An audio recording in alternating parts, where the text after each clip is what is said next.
Pertama yang oleh Allah diinformasikan pada malaikat dan jin saat kita mula akan diciptakan.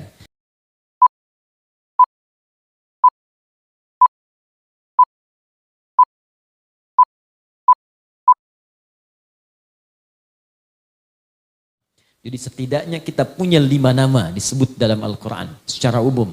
1, Bashar, menunjuk pada aspek nafsu yang ada dalam diri kita yang dikombinasikan dengan takwa.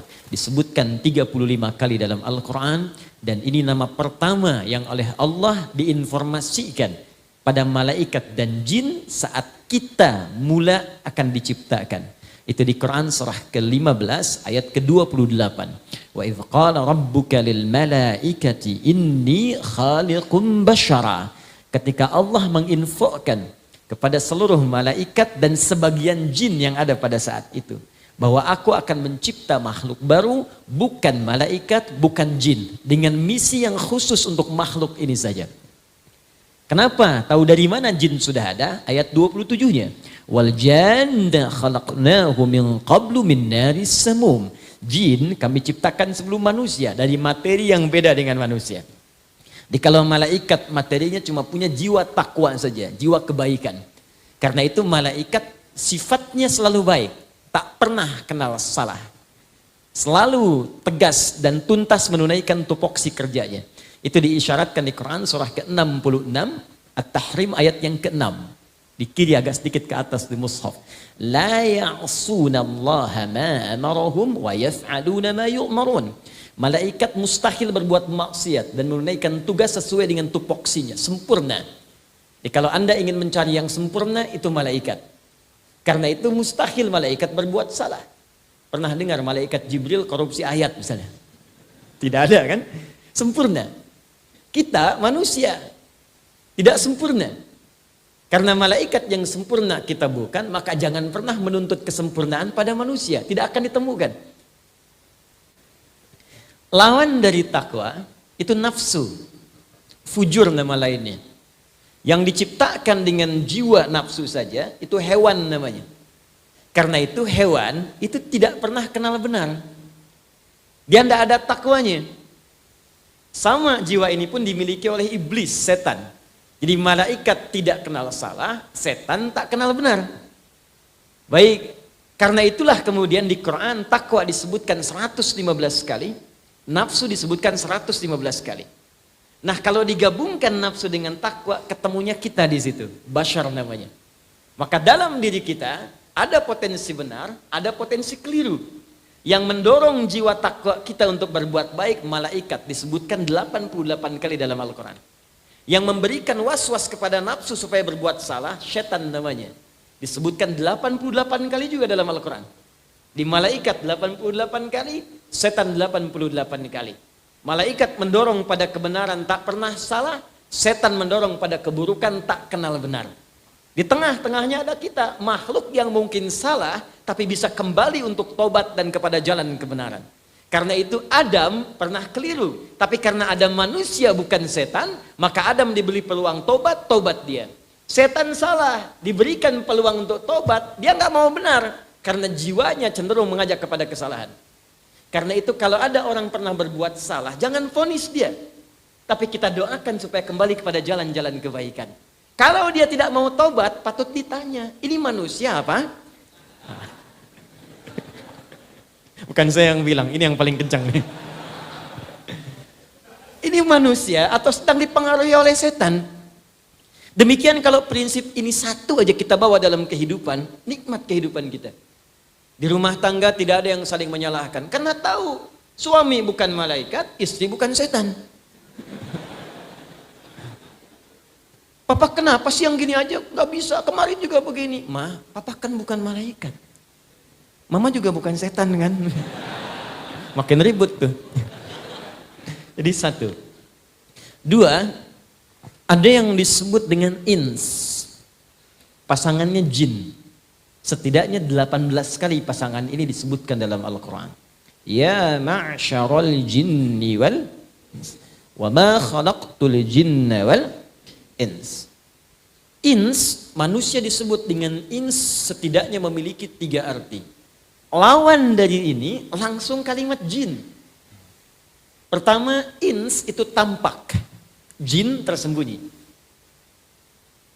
Saya berbagi ilmu dasar ya. Di bahasa Arab itu kalau ada kata dibuka dengan jim dengan nun, itu umumnya pasti tersembunyi. Jim dengan nun. Jannah, surga. Kenapa disebut surga dengan jannah? Karena sekarang masih tersembunyi, belum nampak di pandangan kita. Janin, perempuan ada janin dalam rahimnya. Kenapa disebut dengan janin? Karena tidak tampak dalam pandangan mata kita. Langsung. Jin kenapa disebut dengan jin? Karena tak nampak dalam pandangan kita. Hanya satu kata yang dibuka dengan jim dan nun dan tampak. Itu jun. Jin dan jun. Jin kenapa disebut jin? Karena tersembunyi. Fitrah jin itu saat diciptakan tak nampak. Ini saya kasih rahasia nih. Kalau ada jin melakukan penampakan, itu jin sedang kena masalah. Dia sedang keluar dari fitrah kehidupannya. Apalagi manusia yang cari-cari penampakan jin. Itu pasti sedang ada persoalan kurang sehat. Karena jin itu tersembunyi, jangan dipaksa nampak. Sebaliknya manusia disebut dengan ins karena tampak, terlihat. Lahir tampak, nangis kelihatan makhluknya. Tidak ada bayi dilahirkan, mana bayinya, mana nggak kelihatan. Pasti tampak. Karena itu fitrah manusia itu selalu ingin tampak. Pulang ke rumah tampak, berangkat ke masjid tampak, ke kantor tampak. Karena itu pengertian terbaliknya, kalau ada manusia senang sembunyi-sembunyi, itu sama dengan Anda yang bilang, bukan? Sama dengan sedang punya masalah. Ke rumah ada pintu depan lewat jendela. Ya, ke kampus sembunyi-sembunyi, ke masjid sembunyi-sembunyi. Itu sedang ada persoalan dalam hidupnya. Sederhana memaknai kehidupan itu.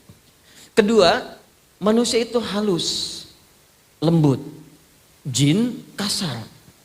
Jadi yang makhluk halus itu antum, bukan jin. Kita, saya, Anda, halus, lembut, jin kasar. Karena itu tidak pernah ada jin menampakkan diri atau orang kemasukan jin yang lembut, itu nggak ada, Pak. Silahkan cek mana ada orang kemasukan jadi lembut. Ustadz mohon izin ikut pengajian ya, sedang kemasukan jin, mustahil. Kalau tidak mulutnya meracau, tindakannya pasti akan mengacau. Maksud saya, kalau ada manusia tiba-tiba menjadi kasar, tiba-tiba senang sembunyi, itu berarti ada persoalan dalam kehidupannya. Minimal, kata Nabi, ada lingkungan yang salah yang memengaruhi dia dalam kehidupannya. Kullu mauludin yuladu alal fitrah. Setiap yang terlahir itu ada fitrahnya. Dilahirkan dalam keadaan fitrah. Fitrah terbagi 2 makna. Satu cenderung untuk mendekat kepada Allah, beragama. Itu di Quran surah ke-30 ayat 30. Paling kanan sebelah atas di mushaf. Ya, fa'aqim wajhaka lid-dini hanifa fitratallahi allati fataran nasa 'alaiha. Hadapkan dirimu kepada jalan agama yang benar, din yang hak, ditafsir di Quran surah ke-3 ayat 19. Innad dina 'indallahil Islam. Cari sampai ketemu yang benar. Kata Allah kalau mau singkat nyarinya ya Islam. Kamu nyari kemana-mana, ketemunya akan ke situ juga. Nah setelah itu istiqamah di jalannya, itulah fitrah kehidupan.